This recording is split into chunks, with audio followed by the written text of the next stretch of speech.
दोस्तों, अब हमारे पास जो क्वेश्चन आ गया है वह अब सातवें का है। ठीक है दोस्तों, अब इसको समझते हैं। दोस्तों हमारे पास क्या है, क्या कह रहा है, निम्नलिखित परिवर्तन के केवल रासायनिक समीकरण लिखिए।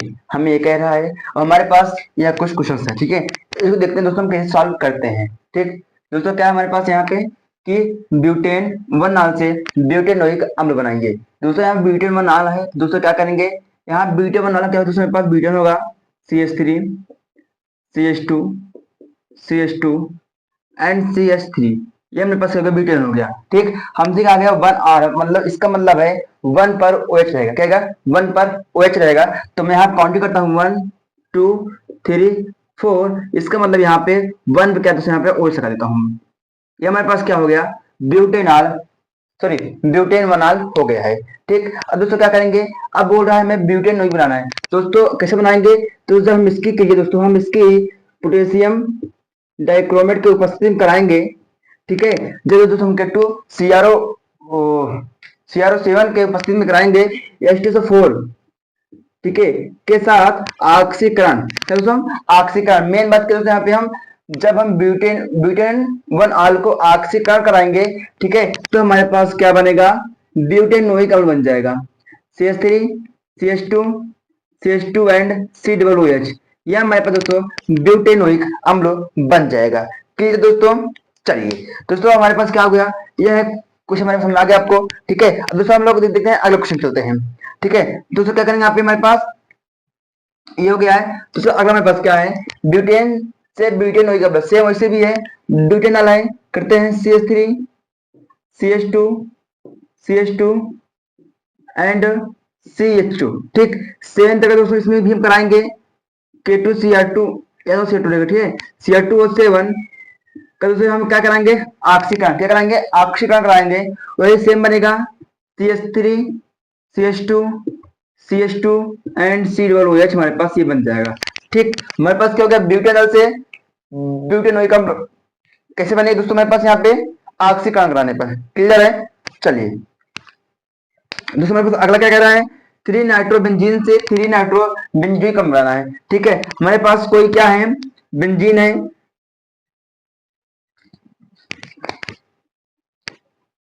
मेरे पास तो बेंजीन है कोई। ठीक, वो भी क्या है, ब्रोमोबेंजीन, कौन सा है, ब्रोमोबेंजीन है। ठीक, और कह रहा 3 नाइट्रो, मतलब 3 पे नाइट्रो रहेगा, तो 1 2, यानी तो 1 2 3, मतलब ये अब यहाँ पे कर दीजिए नाइट्रो, ये।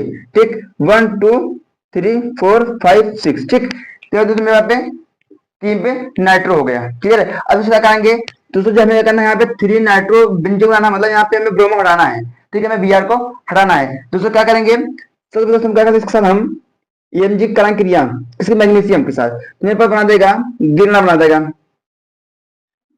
ठीक, यहाँ क्या दोस्तों हो गया, मेरे पास EMG Br बन जाएगा। ठीक, यहाँ पे नाइट्रो सेम बना रहेगा। ठीक, दोस्तों अब क्या करेंगे इसको हम, दूसरे हमें बेंजोइक बनना है, बेंजोइक। ठीक है, हमें यहाँ लेके C O चाहिए। ठीक है, मतलब यहाँ पे हम कार्बन डाइऑक्साइड यानी कि CO से करने क्रिया। ठीक है, हमारे पास बन जाएगा यहाँ पे कुछ इस फंक्शन। ठीक है, यहाँ बनेगा हमारे पास COO, यहाँ पे OMG Br बन जाएगा। ठीक है, यहाँ पे नाइट्रो मेरे पास रहेगा। क्लियर है, चलिए अब दोस्तों नेक्स्ट हमारे पास हो गया ना, फिर लोग यहाँ पे H की आवश्यकता है। ठीक है, हमें यहाँ से Mg और Br को भी हटाना है। ठीक, क्या करेंगे दोस्तों, यहाँ पे हम जल से करें क्रिया, किससे, जल से। जब कराएंगे दोस्तों करेंगे क्रिया, हमारे पास क्या बनेगा, यहाँ पे नाइट्रो ही रहेगा। ठीक दोस्तों, जैसे यहाँ पे C हो गया, यहाँ पे जो O है हमारे पास, ठीक है, यहाँ पे है ना, यहाँ पे O हो गया, C,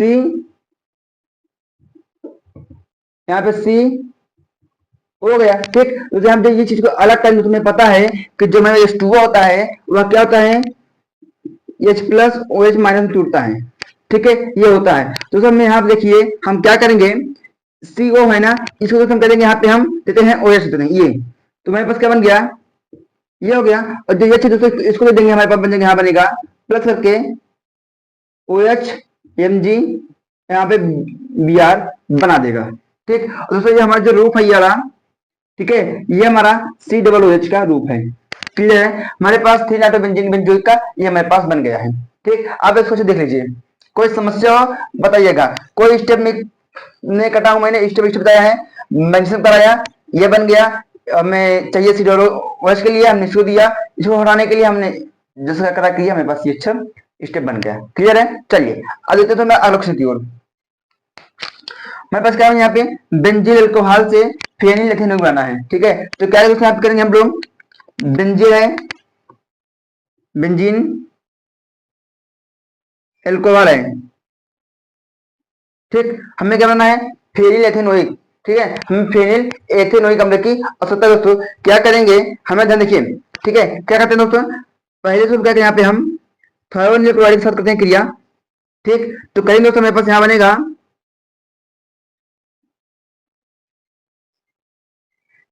ठीक है, यहाँ से हमारे पास क्या बनेगा कि जो यहाँ पे OH है, ठीक है, वहां जो जगह Cl, ठीक है, ये फिक्स है ना, जहाँ OH है वहां जो जगह Cl, ठीक, और वहां पे मेरे पास एक यहाँ पे क्या दोस्तों, यहाँ पे ये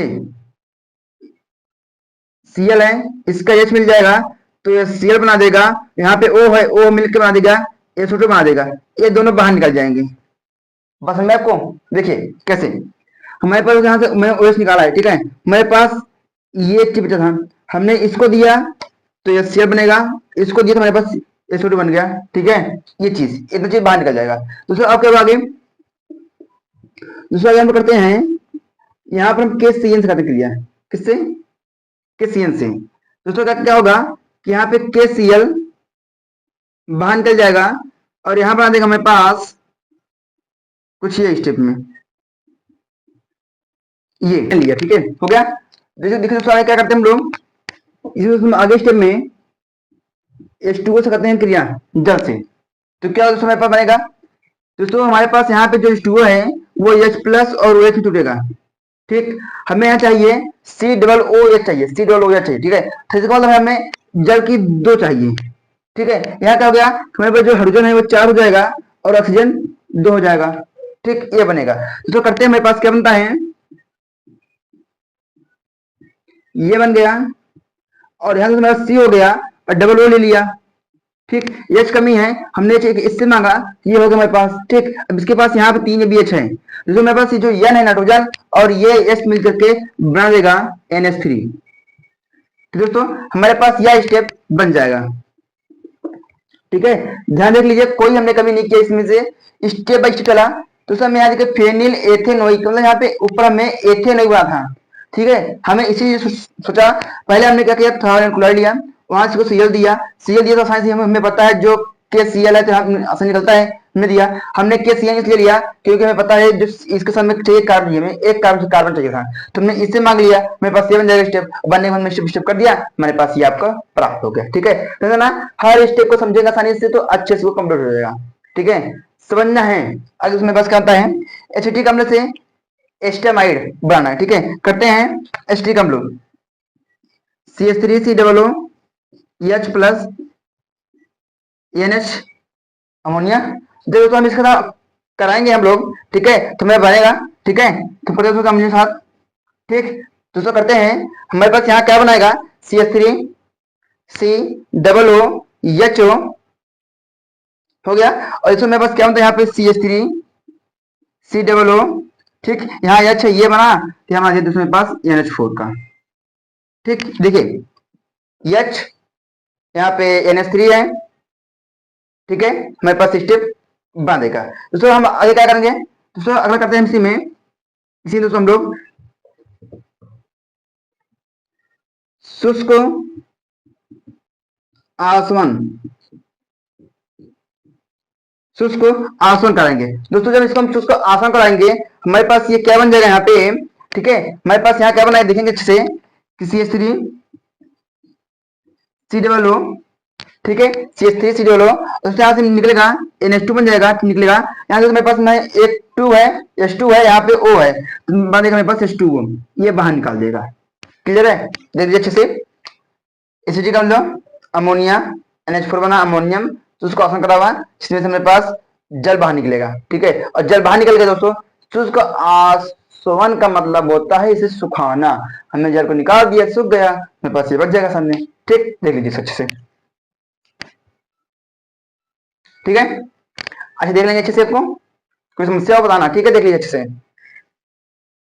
चलिए दोस्तों, इसकी शॉर्ट भी ले लेते हैं ना। आपको हमारे पास क्वेश्चन नंबर 7 का अथवा वाला आ गया है, इसको देखते हैं। दोस्तों, आप क्वेश्चन को देख के लग रहा है कि बहुत बड़ा क्वेश्चन है, कठिन क्वेश्चन है, इसको नहीं करना चाहिए। दोस्तों, ये क्वेश्चन बहुत आसान है और इसी में पूरा आंसर रहता है। ठीक है दोस्तों, यहाँ 2024 में तो ये लगभग हर स्टेट में आया था। ठीक है, और सभी में अलग अलग तरीके से पूछा था। दोस्तों, इसको करने का प्रयास करते हैं। दोस्तों, कैसे करेंगे हम लोग, पहले क्वेश्चन को समझते हैं और पढ़ते हैं क्या कह रहा है। कह रहा है एक कार्बनिक यौगिक का, कोई मेरे पास कोई कार्बनिक यौगिक है का, जिसका सूत्र भी कह रहा है। ठीक है, यहाँ दोस्तों में क्या कह रहा है, हमारे पास कोई एक, ठीक, हमारे पास कह रहा है कोई एक कार्बनिक यौगिक का है। ठीक है, जिसका सूत्र कह रहा है उसमें क्या है, C8H16O2 कह रहा है। ठीक है, हमारे पास ये कह रहा है। तो कह रहा है को तनु सल्फ्यूरिक अम्ल के साथ जल अपघृत करने के पश्चात एक कार्बोक्सिलिक अम्ल खा। ठीक है, इसका मतलब तो कह रहा है, तो दूसरे इसका हम इसके साथ क्या करते हैं दोस्तों, हम लोग सल्फ्यूरिक अम्ल, क्या है, सल्फ्यूरिक अम्ल। ठीक है, एक बात समझे दोस्तों, कह रहा है सल्फ्यूरिक अम्ल। ठीक है, वो भी क्या डील हमारे पास है। ठीक, के साथ दोस्तों हम जल अपघृत करते हैं, क्या करते हैं, जल अपघटन, जल अपघटन। ठीक है, जल अपघटन करते हैं, करने के पश्चात एक कार्बोक्सिलिक अम्ल, ठीक है, कोई कार्बोक्सिलिक अम्ल मिलता है, वह खा है। ठीक, वो क्या है, खा है। फिर क्या दोस्तों कह रहा है कि एक एल्कोहल मिलता है। ठीक, कोई एल्कोहल मिलेगा, वो क्या होगा, गा। ठीक, हमें बात सुना है दोस्तों, क्या कह रहा है, जो खा मिलेगा वह कोई कार्बोक्सिलिक का रूप होगा। ठीक है, कार्बोक्सिलिक का। दोस्तों, जो हमारे पास गा होगा वह हमारा एल्कोहल होगा। हमें पता नहीं है क्या होगा, पर एक होगा। ठीक, एल्कोहल, एल्कोहल। ठीक, यह होगा हमारे पास। आपको इतनी समझ में आई। कह रहा है कोई कर्मी यौगिक है, जल अपना कराएंगे H2SO4 की उपस्थिति में, हमारे पास कोई कार्बोक्सिलिक खा और गा मिलेगा। ठीक, फिर क्या कह रहा है दोस्तों कि गा को, यहाँ देखिए कह रहा है गा, है ना, गा को क्रोमिक अम्ल के साथ, कह रहा है मेरे पास कोई गा है, मेरे पास, ठीक है, वही गा, ठीक है, जो गा यहाँ पे, वही कह रहा है कि जो गा है, ठीक है, उसको दोस्तों हम क्रोमिक अम्ल, क्या है, क्रोमिक अम्ल H2CrO4, ठीक है, H2CrO4 होता है। ठीक है, क्रोमिक अम्ल। ठीक है, ठीक है दोस्तों, ये होता है। फिर कह रहा है क्रोमिक अम्ल के साथ ऑक्सीकृत, मतलब कह रहा है ऑक्सीकृत करने पर, ठीक है, ऑक्सीकृत करने के पश्चात क्षार उत्पन्न हो रहा है। ठीक, इसका मतलब है कि जो हमारे पास जो एल्कोहल होगा सुना, उसको हम ऑक्सीकृत कराएंगे, हमारे पास कार्बोक्सिलिक मिलेगा। ठीक, आगे फिर कह रहा है गा, ठीक है, फिर गा कह रहा है, फिर कह रहा है गा, फिर गा कह रहा है दोस्तों, जब इसका हम कराएंगे निर्जलीकरण करा रहे हैं, किससे, निर्जलीकरण, निर्जलीकरण। ठीक है, निर्जलीकरण करा रहे हैं दोस्तों, मेरे पास क्या मिल रहा है, ब्यूटेन, ब्यूट 1 मिल रहा है। ठीक है, ब्यूट 1 मिल रहा है, ब्यूट 1 ए मिल रहा है। ठीक दोस्तों, ये इतनी बात में कह रहा है दोस्तों। अब एक एक चीज समझते कैसे कैसे करेंगे। ठीक, चलिए दोस्तों, हमें देखिए, हमें तो यहाँ पे ये पता है और कुछ पता है, और कुछ में जानकारी कुछ खास है नहीं। ठीक है दोस्तों, ये ब्यूटी में ना, ये आता कब है, आपने पढ़ा होगा हेलोकेन में आता है बीटा एलिमिनेशन, ठीक है, बी हाइड्रोजनीकरण। ठीक है, आपने वहाँ पढ़ा हुआ है। ठीक, उसमें क्या होता है, जो इसके पास कोई एक एल्कोहल होगा, वह उसके ऊपर दान करके ये बनता है। ठीक है, वहाँ पे कार्बन दान नहीं करता है, ठीक है, वो कार्बन को नहीं निकालता है, ओनली ऑक्सीजन निकालता है और हाइड्रोजन निकालता है। ठीक है, मतलब और कुछ नहीं निकालेगा। ठीक है, तो उसी को सोचते हैं, देखते हैं। ठीक है, यहाँ पे ब्यूट है, इसका मतलब है यहाँ पर भी ब्यूट ही होगा। ठीक, ये हुआ 1 2 3 4, ये होगा। ठीक, पर हमने देखा कि गा जो कह रहा है ये एल्कोहल है, इसका मतलब है जो हमारे पास गा होगा दोस्तों, यहाँ पे यह एक एल्कोहल होगा। क्या होगा, एक एल्कोहल, बात में। ठीक, तो जब हम गा को एल्कोहल के साथ, मतलब ये जो हमारे पास गा है वो एल्कोहल है, हमें मिल गया, वो हमारे क्या ब्यूटेनॉल है, वो क्या है, ब्यूटेनॉल, हमने देखा ब्यूटेनॉल। ठीक, ये हुआ क्लियर, क्या ब्यूटेनॉल है। ठीक है, तो दोस्तों इसका निर्जलीकरण कराएंगे तो दोस्तों हमारे पास ना ये अल्फा, ये बीटा, ये अल्फा, ये बीटा, ठीक, बीटा एलिमिनेशन बोलते हैं, ठीक है। अल्फा बीटा से दो दूसरे को ये दान पर निकालता है, निकालेगा, ठीक है। नीलीकरण मतलब कि जल को निकाल कर बाहर फेंक देगा, ठीक। तो कहते तो मेरे पास क्या बनेगा यहाँ पे CH3 CH2 CH2, जैसे यहाँ पे है, यहाँ देखिए यहाँ पे जो H2 है यहाँ बनेगा H, ठीक है। और यहाँ जो निकालेगा H2 निकालेगा और डबल बॉन्ड यहाँ पे बनेगा, यहाँ पे जल बाहर होगा, ठीक, जिसका नाम है ब्यूटमनीन है, ब्यूटमनीन है, ठीक। आपको बात समझ में आएगी, हमने इसके हेल्प से ये निकाला। हमें अब पता चल गया है कि जो गा है वह ब्यूटेनॉल है, वो क्या है, ब्यूटेनॉल है, क्लियर समझना, ठीक, क्लियर। अब ब्यूटेनॉल हो गया। अब देखते हैं क्या हमारे पास क्या है, ब्यूटेनॉल है, वो है क्या है, ब्यूटेनॉल, हमने अभी ज्ञात कर लिया है, ठीक। 1 2 3 4, ठीक है दोस्तों, हमारे पास ये ब्यूटेनॉल है, ठीक। दोस्तों यहाँ कह रहा है ऑक्सीकरण। दोस्तों जब हम इसको ऑक्सीकरण कराएंगे, ऑक्सीकरण पर ऑक्सीजन जुड़ता है और हाइड्रोजन बाहर निकलता है, तो उससे क्या होगा, वह कार्बोक्सिल बना, क्या कार्बोक्सिल बन रहा है। सिंपल बना देंगे, देखिए क्या हो रहा है, CH3 CH2 एंड CH2 और यहाँ पे COOH, क्लियर है। और दोस्तों यहाँ क्या हुआ, ये जुड़ गया और हाइड्रोजन को बाहर फेंक दिया, बात समझ में आई, क्लियर है, ठीक। हमें अब खा मिल गया, अब गा मिल गया, क्लियर है। हमें गा खा दोनों मिल गया, देख लीजिए कोई भी डिफरेंस नहीं है। यहाँ क्या बनेगा मेरे पास, इसका नाम हो गया ब्यूटाक्सिल या ब्यूटेनोइक, ठीक है, ठीक है, ब्यूटेनोइक अम्ल मिला मेरे पास, ब्यूटेनोइक अम्ल, क्लियर है। चलिए दोस्तों यहाँ ब्यूटेनोइक हो गया, खा मिल गया, का मिल गया, ठीक है। चलिए सॉरी, आगे देखिए दोस्तों, अब क्या की पारी है, तो देखिए मेरे पास ये 8 है, ये क्या है, 8 है।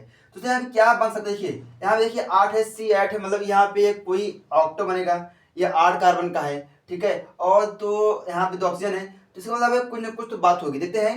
देखिए क्या करते हैं हम लोग, CH3 CH2 and CH2 and COO करते हैं, मान लीजिए यहाँ पे हम यहाँ करते हैं हम लोग CH2 CH2 and CH2 and CH3, ठीक। और जो ये है इसको हम कुछ ऐसा करते हैं, मान लीजिए बात एक ही है, ये देखिए 2 ऑक्सीजन है, 1 2 3 4 5 6 7 8 ये हो गया, यहाँ पे 16 हाइड्रोजन है, तो 3 2 5 2 7 8 9 10 11 12 13 14 15 16, ठीक है। दोस्तों मेरे पास ये हो गया, सभी परफेक्ट है, ठीक। दोस्तों देखिए जब इसका जड़पण कराएंगे तो ये ब्रेक होगा, क्या होगा, ब्रेक, ठीक है, क्या होगा, ब्रेक।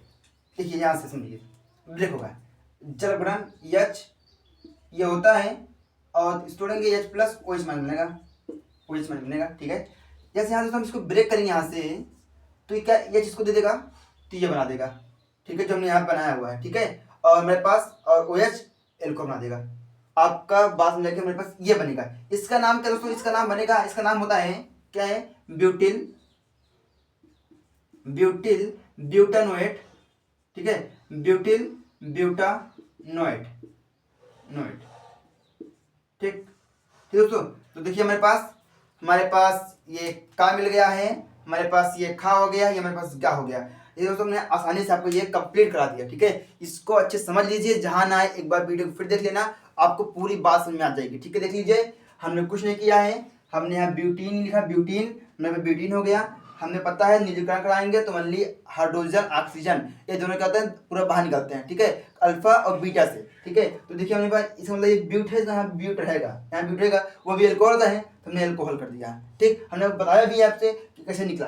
दोस्तों यहाँ पे एल्कोहल है, हमने यहाँ रखा, एल्कोहल का ऑक्सीकरण कराते हैं तो मेरे पास कार्बोक्सिल बनता है, ठीक है, ये हो गया, ठीक। अब दोस्तों मेरे पास एक खा मिलेगा, गा मिलेगा रखा, ठीक है। दोस्तों जब इन दोनों कंबाइन कराएंगे, देखिए यहाँ पे H, ठीक है, यहाँ पे OH, ये दोनों निकाल देंगे तो हमारे पास क्या होता है, जल निकलता है, जल। इसके बाद हमारे पास क्या बनेगा, ब्यूटिल ब्यूटेनोएट। आप इसी तरीके से इस प्रकार क्वेश्चन को आसानी से कर सकते हैं, बस थोड़ा सा माइंड लगाना है और अच्छे से करना है, ठीक है। दोस्तों इसको नोट कर लीजिए, स्क्रीनशॉट लीजिए, अच्छे से प्रैक्टिस कीजिए। चलते हैं अगले क्वेश्चन की ओर। क्वेश्चन नंबर खा, ठीक है। दोस्तों समझते हैं कैसे करेंगे। क्या कहते हैं दोस्तों, निम्नलिखित यौगिकों के युगलों के विभेद के लिए रासायनिक समीकरण सहित एक रासायनिक परीक्षण लिखिए, ठीक है। हमें कह रहा है जो हमें दिए गए हैं उनका हमें बताना विभेद, अंतर क्या हो दोनों में, और उनका परीक्षण बताना कैसे करेंगे, ठीक है। कैसे करेंगे दोस्तों हम लोग, तो समय पर जो पहला क्वेश्चन दिया गया है मेथिलेमीन व डाइमेथिलेमीन क्या करेंगे, ठीक है। दोस्तों हमारे पास क्या होगा, हमारे पास एक परीक्षण है, ठीक है, जिसका नाम है क्या है, हिंसवर्ग अभिकर्मक है, हिंसवर्ग परीक्षण। ठीक है, जिसका नाम होता है बेंजीन सल्फोनाइल क्लोराइड होता है। ठीक है, ये होता है अभिकर्मक। ठीक है दोस्तों, जब हम मेथिलमेन क्रिया बेंजीन सल्फोनाइल क्लोराइड के साथ करते हैं दोस्तों, हमें एक घुलनशील सल्फोनामाइड प्राप्त होता है। ठीक है, परंतु जो हमारे पास डाइमेथिलमेन है, इसमें हमें घुलनशील सल्फोनाइड नहीं प्राप्त होता है। ठीक है, ये समझिए। ठीक है, जो यह क्रिया है इसमें नहीं करता है, परंतु इसमें क्रिया करता है। ठीक, एक प्रश्न हो गया। ठीक है, ध्यान रहे, जब हम हिंस अभिकर्मक की क्रिया मेथिलमेन के साथ करते हैं तो हमें सल्फोनामाइड प्राप्त होता है, परंतु डाइमेथिलमेन में कोई भी रिएक्शन प्रतिक्रिया नहीं होती है। ठीक है, अगला दोस्तों मेरे पास क्या है, एथाइलेमिन व इनलिन। दोस्तों यहाँ करने के लिए हमारे पास क्या है, जिसका नाम है, यह परीक्षण दोस्तों है नाइट्रोसनियम परीक्षण है। ठीक है दोस्तों, क्या है दोस्तों, इसकी क्रिया हम एथाइल एमीन के साथ करते हैं दोस्तों। ठीक है, तो हमारे पास नाइट्रोजन गैस प्राप्त होता है। ठीक है, परंतु जब हम इसके एनिलीन के साथ करते हैं तो हमें कोई भी गैस प्राप्त नहीं होती है। ठीक है, हमारे पास यहाँ पर बेंजीन डाइजेनियम क्लोराइड प्राप्त होता है। ठीक है, ये प्राप्त होता है इसमें। ठीक है, इसमें हमें नाइट्रोजन गैस प्राप्त होती है। मेन बात मुख्य ध्यान देना। ठीक है, जब हम इसका परीक्षण इसके साथ कराएंगे नाइट्रोजन गैस प्राप्त होती है, जब इसका परीक्षण इसके साथ कराएंगे हमें कोई भी गैस प्राप्त नहीं होता है। क्लियर। अगला हमारे पास क्या है, एनिलीन व बेंजाइलेमिन के साथ। ठीक है, इसका दोस्तों क्या करेंगे, हमारे पास क्या है, ब्रोमीन जल का परीक्षण करते हैं। दोस्तों क्या होता है दोस्तों, जब हम एनिलीन के साथ ब्रोमीन का कराते हैं तो हमें सफेद धुंधलापन प्राप्त होता है, सफेद कलर का धुंधलापन, यानी कि कोहरा वो प्राप्त होता है। ठीक है, जिसका क्या होगा 2,4,6 ट्राई। ठीक है, यहाँ ट्राई रहेगा, ट्राई, अच्छे से लिख दे रहा हूँ, ट्राई ब्रोमो एनिलीन प्राप्त होता है। ठीक है, जो धुंधला का होता है, परंतु तो जब हम बेंजाइल एमीन के साथ करते हैं तो हमें इसकी कोई भी प्रतिक्रियाएं नहीं मिलती है। ठीक, यह परीक्षण है, इसको अच्छे से देख लीजिए, समझ लीजिए। ठीक है, और हाँ दोस्तों ध्यान दीजिए, यह भी इंपॉर्टेंट एग्जाम पूछता है। ठीक है, अच्छे से समझ लीजिए, हमने आपको परीक्षण हिंसा बताया और आपको एक ही बताया। ठीक है, 2 को 3। ठीक है, अगला भी और हम लोग सीखने वाले हैं। तब तक इसको लीजिए, इसके साथ चलते हैं अगले की ओर। तो अब देखिए हमारे पास अब चौथा है, क्या कह रहा है, एनिलीन व एन मिथाइल एलिनीन का परीक्षण। ठीक है, कैसे करेंगे दोस्तों, देखिए दोस्तों, इसका परीक्षण नाम क्या है, नाइट्रोसनियम परीक्षण। अभी हम जब मैं किया था उसके लिए हमारे पास क्या है, सोडियम नाइट्रेट और HCl के साथ करेंगे। ठीक है, हमारे पास क्या मिलेगा दोस्तों, हमारे पास देख लीजिए डाइजोटिक क्या मिलेगा। ठीक है, ये मिलेगा और जल प्राप्त होगा। परंतु दोस्तों जो हमारे पास जो एन मिथाइल एनिलीन है, मतलब कि एन जुड़ा हुआ है, इसके साथ ये इसमें कोई क्रिया नहीं देता, कोई प्रतिक्रिया नहीं देता है। ठीक, और सेम तरीका मेरे पास क्या है दोस्तों, ध्यान समझना, मेरे कहने मतलब क्या है कि जो नाइट्रस सनियम परीक्षण दोस्तों इसके साथ देता है, परंतु इसके साथ नहीं देता है। ठीक है, ये ध्यान रहे दोस्तों। अगला है हमारे द्वितीयक व तृतीयक मीन के लिए दोस्तों वही हम हिंसबर्ग का यूज करेंगे। क्यों करेंगे, क्योंकि देखिए दोस्तों, जब हम हिंसबर्ग परीक्षण का यूज करते हैं तो हमारे पास क्या होता है, सल्फोनाइल क्लोराइड। ठीक है, जब हम द्वितीयक मीन का सल्फोनामाइड यूज करते हैं तो हमारे पास ये प्राप्त होता है, जो सल्फोनाइड माइड होता है। ठीक है, सल्फोनामाइड होता है वो भी 2 तरीके का, एक ये मिलेगा हमें असंगत मिलेगा। ठीक है, और ये प्राप्त होता है, परंतु जो मैं तृतीयक होता है दोस्तों, तृतीयक एमिन के लिए हमारे पास कोई भी प्रतिक्रिया नहीं देती है। ठीक है, हमने आज जो बताया आपको, ये इसका मतलब है आर का मतलब एल्किल है, यहाँ पे एल्किल का यूज हम यहाँ पे करेंगे तो इसका मतलब है कि एन को 3 तरीके से, मतलब कोई भी आप यहाँ पे घेरा रहेगा कुछ ये। ठीक है, चलिए दोस्तों, आपको यह बात समझ आ गई। हमने आपको यहाँ पे नाइट्रोसिनियम बताया आपको परीक्षा। ठीक है, हिंसबर्ग हमने सीख लिया। ठीक है, आप अच्छे से इसको तैयारी करेंगे। ठीक, और जहां से नहीं बताना। ठीक है दोस्तों, देख लीजिए, कोई प्रॉब्लम आपको नहीं होगी, आप इसके स्क्रीनशॉट ले लीजिए अच्छे से। चलिए दोस्तों, हमने दोस्तों आपको क्वेश्चन नंबर 7 का पूरा खा कर दिया है, कंप्लीट हो गया है। ठीक है दोस्तों, जो अगला हमारे पास जो अथवा में है कि निम्नलिखित का लघु लिखित टिप्पणी लिखिए। इसमें पूछा गया है कार्बिलेमीन डाइजोटीकरण और ग्रेवियल थैलीमाइड संश्लेषण। ठीक है, ये पूछा गया है, आप इसको थोड़ा से देख लीजिए क्योंकि थे ही रहेगा पार्ट में, और थोड़ा से रिएक्शन लिखने के लिए आप इसको अच्छे से कर सकते हैं देखकर। ठीक है दोस्तों, इसके अलावा आपको यह पूरा हमारे पास हो गया कंप्लीट। ठीक है दोस्तों, हमारा जो सफर रहा यह आज का, होता है कंप्लीट। हमने आपको इस सेट का हमने कंप्लीट आपको कर दिया सोल्यूशन। ठीक है, आप इसको अच्छे देखिएगा और हाँ एग्जाम में 4 कराइएगा। और एक बात और दोस्तों, इस मॉडल पेपर को अच्छे से सॉल्व करने के बाद ये नहीं रहेगा कि हाँ कुछ हमें नहीं आता है, आपको आता बहुत कुछ है। ठीक है दोस्तों, इसके बाद आप आपको जो भी समस्या हो, प्रॉब्लम हो, इसके साथ जो बताइएगा। आप कहाँ बताएंगे, देखिए दोस्तों, क्योंकि हमारे पास अब समय कम है, हमारे पास समय कम है और हमें पूरा अच्छे से कंप्लीट करना है। अब नया सीखना तो हमें है नहीं है, जो सीखना है हमें सीख लिया है। अब मैं रिवाइज करने का समय चाहिए, रिवाइज, और समय हमारे पास मिलेगा। ठीक है, मिल भी रहा है, उसको यूज कीजिए और डेली कुछ न कुछ रिएक्शन को सॉल्व करते रहिए। रिएक्शन को देखिए दोस्तों, आप लोग सॉल्व करते रहेंगे तो भूलेंगे नहीं, मेरा भूल जाएंगे। तो करते रहिए, और जो समस्या हो, जिस रिएक्शन को हो, आप हमारे इंस्टा पर, ठीक है, या फिर हमारे कमेंट में कहीं पर भी हमें बता सकते हैं। ठीक, चलिए, तो फिर इसके बाद आपके लेके आएंगे नए सेट के साथ, मिलेंगे आपको। तब तक के लिए bye bye, take care, I love you my dear student.